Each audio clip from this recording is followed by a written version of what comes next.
Magandang araw at magandang buhay, lalo-lalo na sa ating mga minamahal na mga SSS pensioners. Sa araw po na ito ay ating pag-usapan ang dalawang mahalagang bagay na mangyayari po sa April 30, 2026. Ano kaya ito?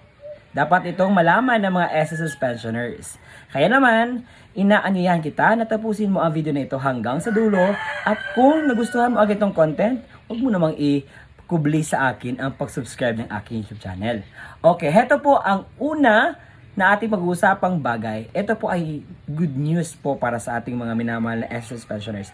Una is mapaaga po ang bigay ng inyo pong SSS pension sa buwan ng May.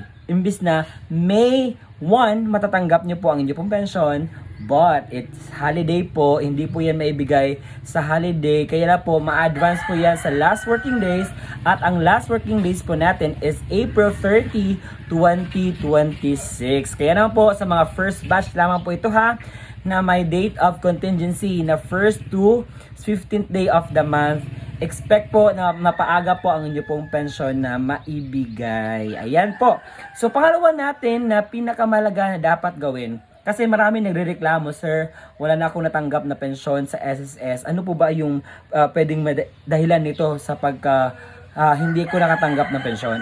Ang isa sa mga dahilan bakit hindi po ninyo matanggap ang inyong pensyon, lalong-lalo na yung mga 8 years old and above, is hindi po kayo nakapag-akop or annual confirmation of pensioners program. Kinakailangan itong akop para na po ma-update sa data ng SSS ang isang senior citizens kung ito ay active pa or ano ba, para po malaman nila ang status ng isang pensioners. And kinakailangan po itong i-comply every kabuwanan ng isang pensionado, no? Kapag birth month mo is example April at nino-notify ka ng SSS na magpa-akop, you should do it as soon as possible.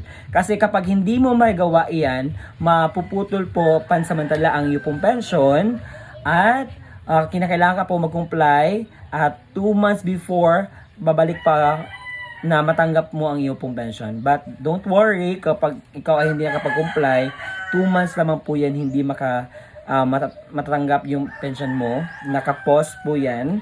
At yung dapat mo lang gawin is mag-comply po sa yung pong dapat na i-comply.